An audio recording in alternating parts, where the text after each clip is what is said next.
Welcome back to the next episode of the Hope Not Nope podcast. We hope that you are doing well. We're so thrilled to be with you today.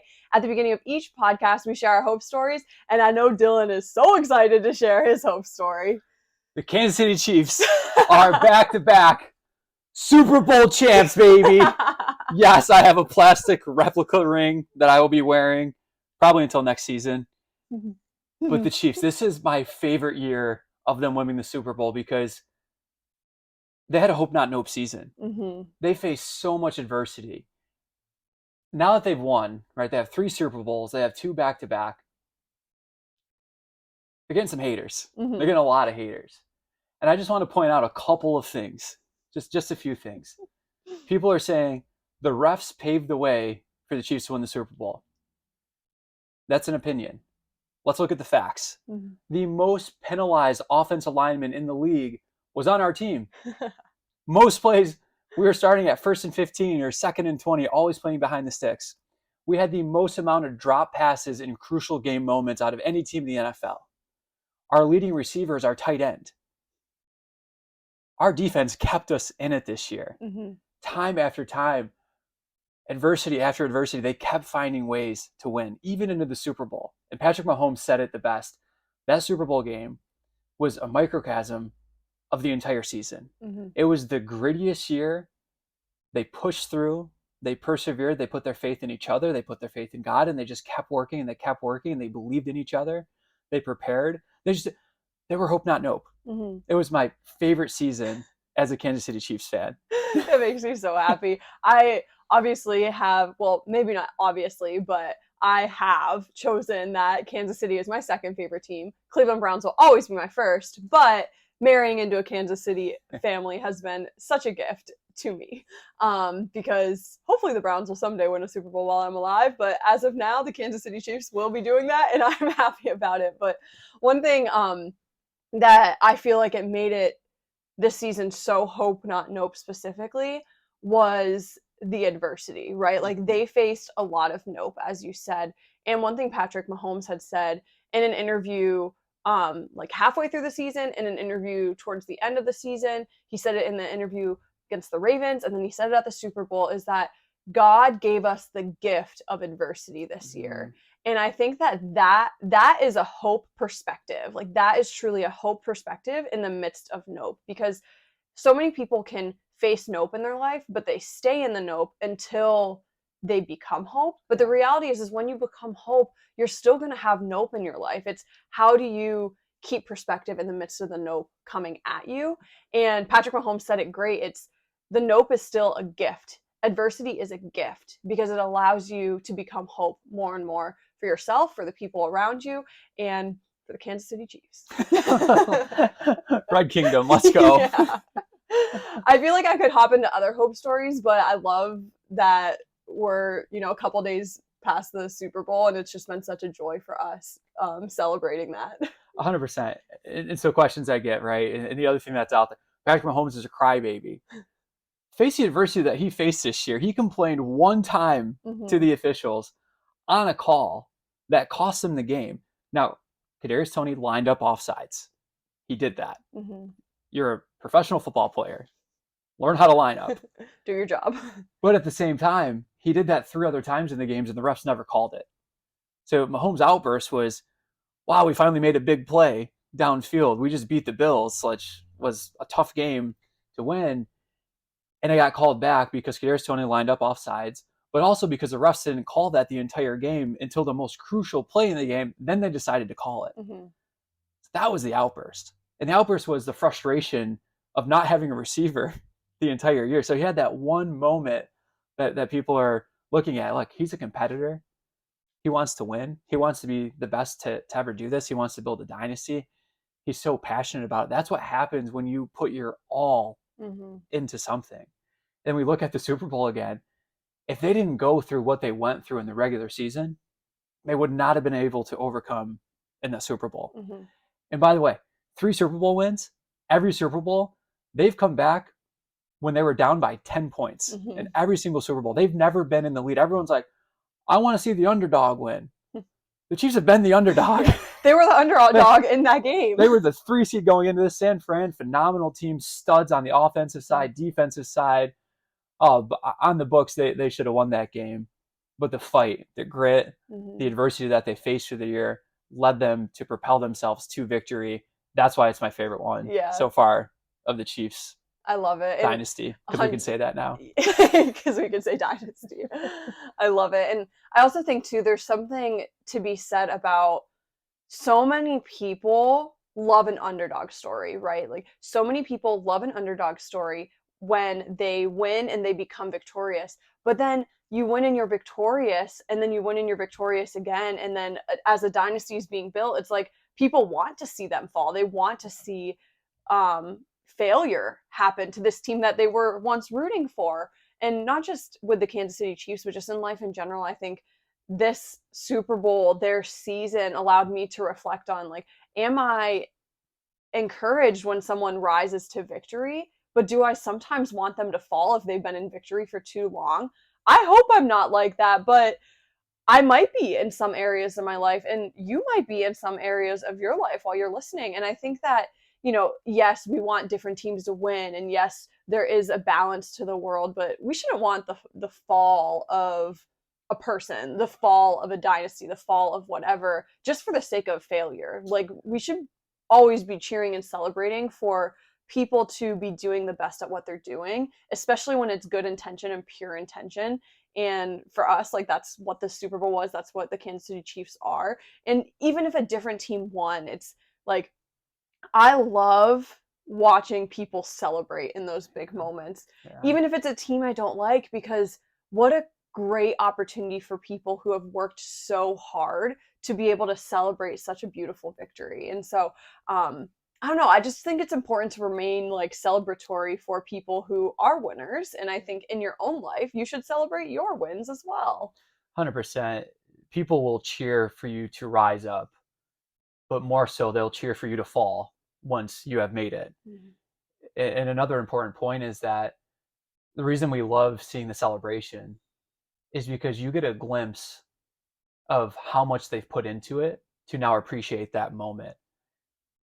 No matter what the win is, if it's somebody buying a used car, if it's someone getting their first rental property or buying a house or opening their first bank account, their first time out of debt, no one sees what they went through in order for that one moment to happen. And no one will ever be able to fully appreciate what that person did to get to where they're at, because we don't have the gift of knowing each other's stories. But in those brief moments, you can get an idea of how much that person put into it to earn that outcome. And that's what it's about, right? Hope is learned and earned. And that's why we like celebrating. We like seeing that, because we just see, wow, this person earned that. They earned that outcome. I love it. Well, as our listeners know, we could talk about the Chiefs all day long, but let's hop into our questions. Our first question is from a listener named Trina, and she asks, what are the benefits of using a sauna? Trina, great question. I thought it was going to be Super Bowl themed questions the rest of the episode. Of course so you did. I'm caught off guard. No, I'm just kidding. So there's all these trends. What was your favorite play? Halftime show was pretty good. Yeah. So there's all these trends that come along. Some stay, some will go. And what we're seeing in 2024, kind of spilling over from 2023, is the idea of extreme heat and extreme cold. So on one side, we have saunas, and on the other side, we have ice plunging and ice baths. So this question specifically to saunas, the biggest benefit to it, my personal opinion, is you get time away from the busyness. Like, you're not on your phone. It's hard for people to get a hold of you. Hey, Brandy, can you help me with this? No, I'm in a sauna. But you get to kind of escape from the world for a little bit and have a little bit of downtime. Do you need to do that in extreme heat? No, but for some people, it does seem like the only way that they can do that. So then what are the health benefits? Well, you're getting a lot of sweating happening, and your body's not necessarily working that hard musculoskeletal wise. So you're able to sweat and work on regulation without having the soreness of doing a workout. So it can be a good recovery.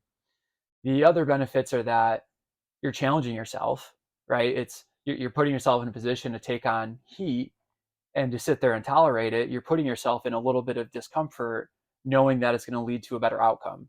So there's benefits in greater exposure to, I can suffer through things that are uncomfortable, but I know that it's for a particular benefit. And then the last part from a science perspective is it is something within brown fat that activates it. And brown fat's been linked to other things that improve health metrics. I don't want to go too far into that, but generally there's that. Is there other ways to do that? 100%. If sauna is something that you enjoy doing, something that you like doing, then go ahead and do it. Is it something that every single person needs to be doing for their health? No. Mm-hmm.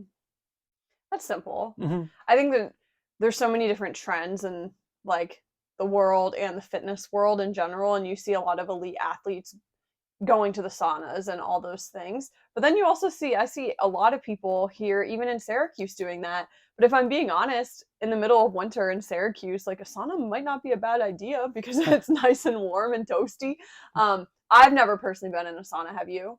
No, I've done hot yoga, but actually I have been in a sauna at the YMCA. At the Y? I Yeah, didn't know they had them there. Back like, oh gosh, like 10 years ago. Wow. Yeah, we'd go sauna, hot tub, then go work out, and then go back to it. Nice. Yeah. That's so fun. Yeah. Well, Trina, thank you for that question about saunas. And listeners, I hope that if you've been curious about a sauna, maybe you do want to try it out. Maybe you don't, and that's okay. But I think the biggest takeaway away from what Dylan said is it's important to have time away. And so if you're not using a sauna to do that, use something else that can give you 15 minutes a week, an hour a week, 15 minutes a day, whatever it may be, to have time away from your phone where you can just sit, pause, be reflective, and just like breathe and kind of decompress. I think that that's so important, especially in our busy world today. Mm-hmm. So our next question is from a listener named Oliver, and he asks, what advice do you have for someone who is overwhelmed with juggling a busy schedule? Oliver, great question. I think we can all attest to that, that we've all faced that feeling of being overwhelmed. I was just reading this morning from Cynthia Marshall, who was I think the CEO of the Dallas Mavericks. But she was talking about you have crystal balls and you have rubber balls. The crystal ball, you can't throw to someone, you can't drop it, because if it drops, it's going to hit the ground, it's going to break. But then there's the rubber ball, that if you drop the rubber ball, it's going to bounce and then other people can pick it up. So I think it's prioritizing in the busy schedule, what are the crystal ball aspects of your day, the things that you cannot delegate, you have to hold on to it, you have to protect it, you have to do it. And then what are the rubber ball that you can drop and other people can pick it up and do it. I think it's so important. If you're feeling overwhelmed, it's likely that you're a leader, because almost every leader is overwhelmed with all the things that go into being a good leader. But it's sitting down and prioritizing, what are my level 1 priorities? What are my level 2? What are my level 3? Your level 1 priorities, these are the things that need to be done in order to keep the ship afloat. A lot of people go, oh, all my things are level 1. No, they're not. Sit down, figure out what can you offboard. If you're having trouble offboarding things or delegating things, it might be that you're fearful of letting go of control. Like, you want to hang on to all of those things to do it because you're afraid that someone's not competent in order to do it in that way. Now, when you delegate something to someone and they're onboarding, it's going to take them time to learn. So you have to give them that time to be able to learn it, to make some mistakes, and to figure out how to do it while you're leading them and while you're teaching them. So you have to be patient in that time, but know that once you do delegate that and they have a good foundation and they have the time to put into it, they're going to do it better than you've ever done it, but is letting go of that control. Mm-hmm. Anything you would add in? Yeah, I think one of the big things that I would include, and it's actually something that I shared with you recently, but if you have a list of, I knew you were going to laugh.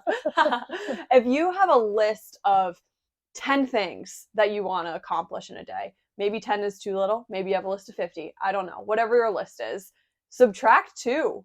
Just subtract 2 from the list, don't set the bar so high that it's unachievable in your daily tasks and the daily things that you need to be doing, but just subtract 2 so that you go into the day knowing, okay, it's actually not 10, it's 8, and I am going to accomplish these 8 things. And I think that when you are able to do that, you're able to see like what is lower priority, what am I taking off, and I think that that can go into like delegation and things like that.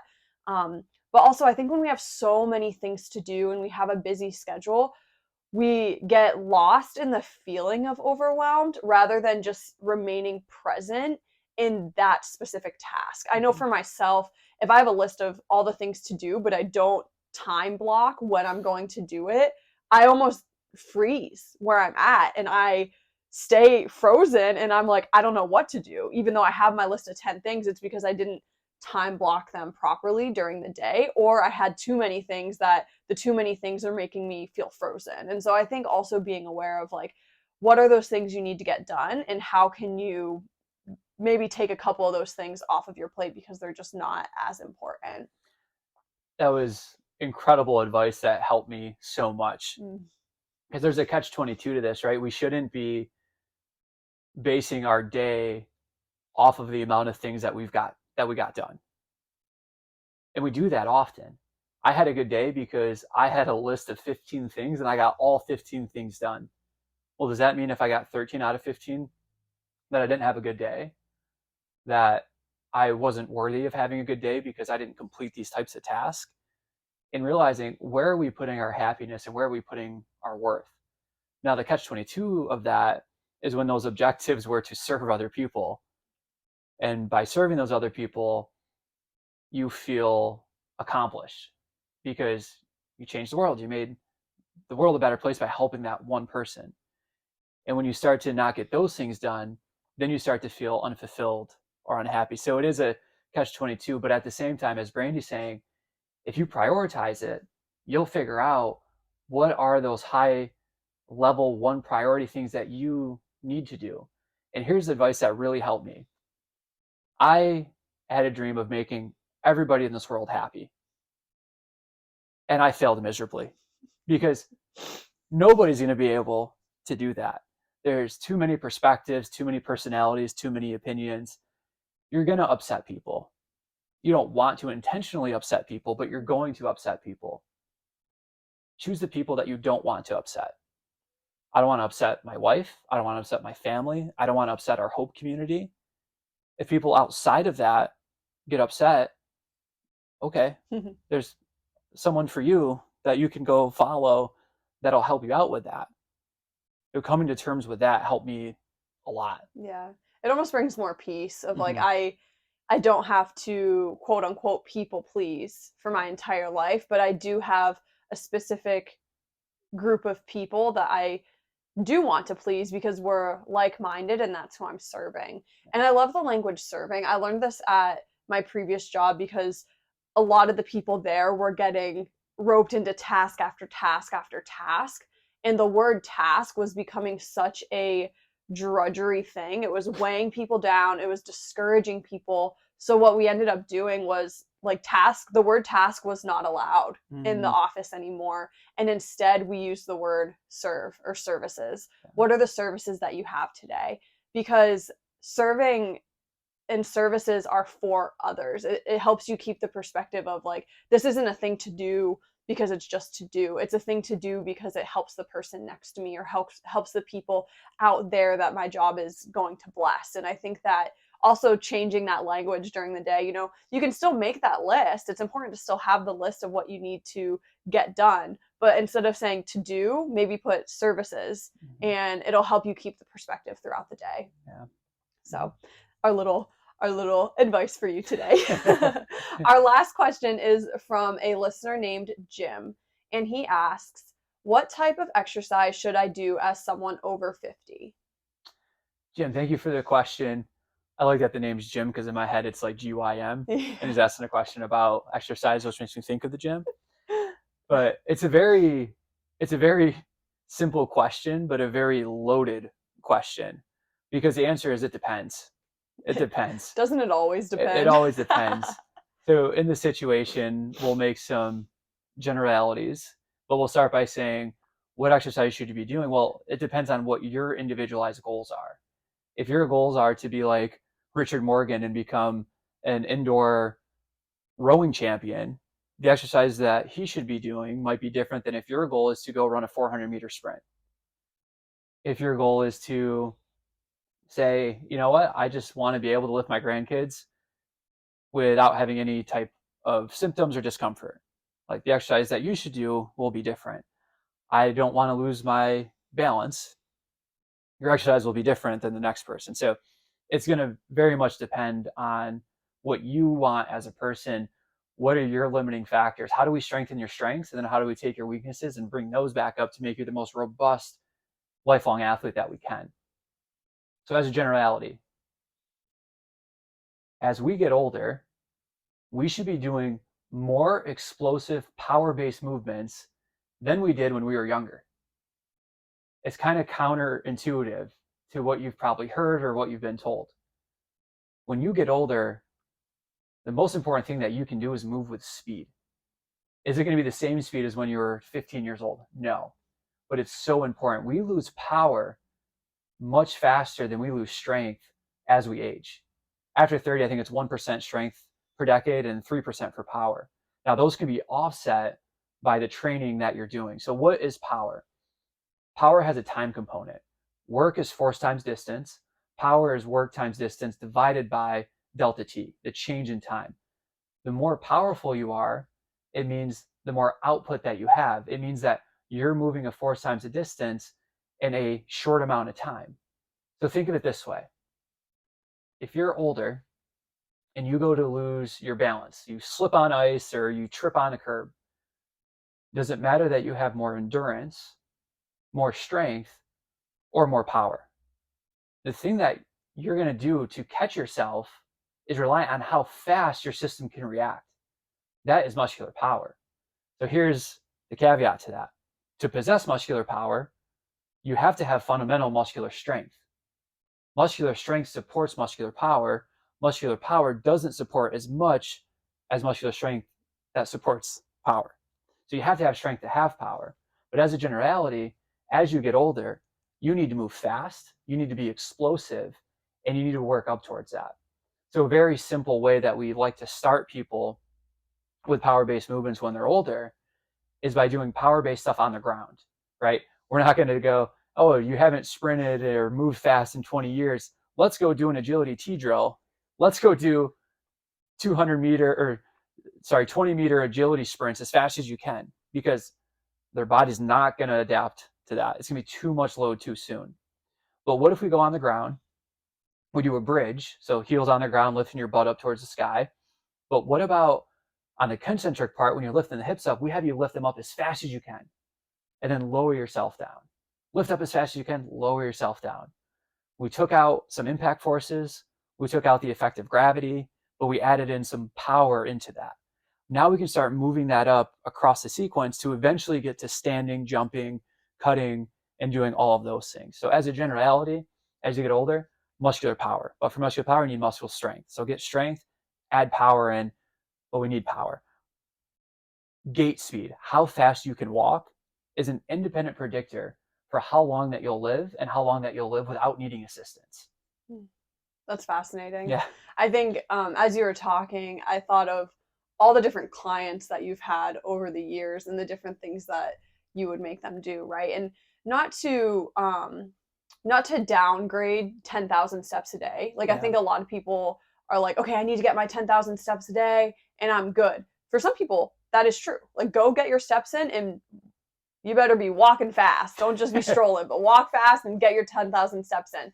But I do think that there's something unique in your ability to be able to move powerfully. And one thing I was thinking of specifically was your one client, Mary, and how she was just a spitfire. We may have spoken about her in the past, yeah. And she was just such a spitfire older woman in her 90s, right?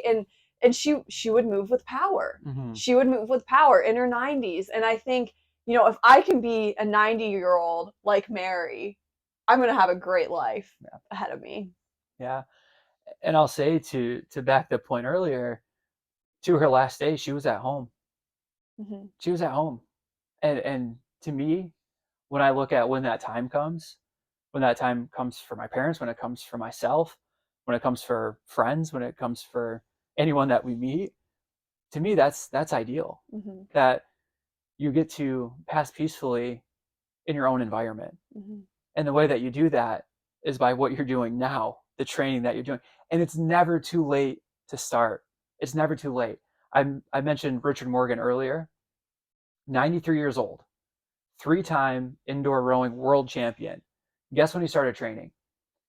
In his 70s. His 70s when he started training for this. If you are having a heartbeat, if you have a breath, that means that your body can adapt to the stressors placed upon it. Now, we need to make sure that when you're taking the load in, that you have good loadability so that you can adapt to those stressors. Because if you don't have good loadability and you're taking more load, hello, injury cycle, you get back into that. We want to keep you out of the injury cycle. So we got to work on loadability as you're being loaded with gradual progressions, working back up to that. But you're never too old. You're also never too young. I guess the argument can be made if you're like an infant, if you're a toddler, you got no excuses. Right. But even an infant, right? They're working hard. They're trying to figure out, how do I move my head? How do I roll? How do I crawl? How do I interact with all this space around me? So I guess they're training as well. So no, I take back what I take back. Can I do that? Is that allowed? It's allowed. I think all in all, it's so important to move. It's important to spend time every single day doing something that's fulfilling. Going back to the first thing that we said after Jim asked this question is, it depends on what your goals are, but it depends on what fulfills you. If 10,000 steps a day fulfills you, great. But there is a level of, what if you had that dream of, being in is it called the Senior Olympics, where you are in your 70s and you want to try and get first place in your local Senior Olympics meet, and you're training for a 400 at the age of 70. Like, that is awesome. Do that, but don't sell yourself short because of age, because of injury, because of previous belief systems that may have been given to you 30, 40, 50 years ago. Don't sell yourself short.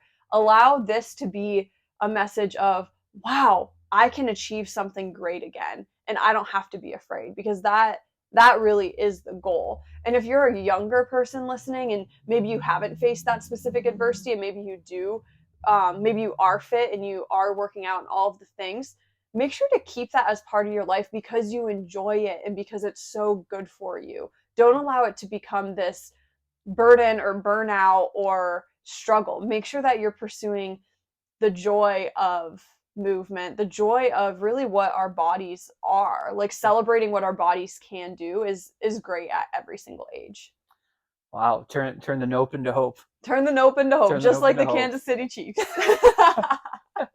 Well, thank you so much, Trina, Oliver, and Jim, for these great questions. We're so honored to answer your questions. At the end of every podcast, we ask this, but please share your questions with us. You can head over to our Instagram at Hope Not Nope. You can go to our website, hopenotnope.org, and ask us questions, because this podcast is fueled by those questions. And so we thank you so much. We would love for you to like and share and subscribe so that you can get future episodes just like these ones. We release them every other week, bi-weekly podcast just for you. And so we're so thankful for you, and we're happy to be able to serve you.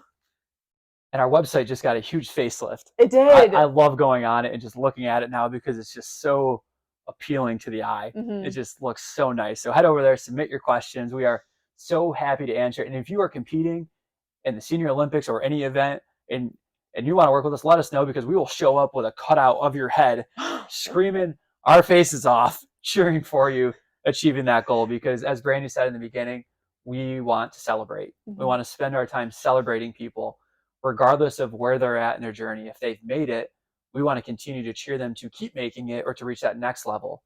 If you feel like you haven't quite made it to that goal yet, we're still celebrating you. If you're at rock bottom, we're celebrating you. We are celebrating you at any moment, and we're cheering for you to continue to keep winning. have your back. We want you to win. We got you. And we really will show up with a face card. I was just thinking of one of our clients who could potentially be in the Senior Olympics this summer. And I'm like, I am getting that cardboard cutout face tomorrow because I would absolutely love to do that. I think that person would be so encouraged. I think they would laugh hysterically. Yeah. But who doesn't want to, at any age, be celebrated? And I think sometimes people are shy, they don't want to be, but I think it still feels good for them inside. I really do. And so I want to celebrate that person when they compete, and we want to celebrate you as well. So if you want to work with us, please, like, we would love to work with you. But also, if you just want to share a hope story with us, we would love to share that hope story on future podcasts. So please share the hope stories that you're going through, because we would love to share them and help inspire our listeners as well. Have a great week, and remember, every day is not just a day to be hopeful. It's an opportunity to become hope.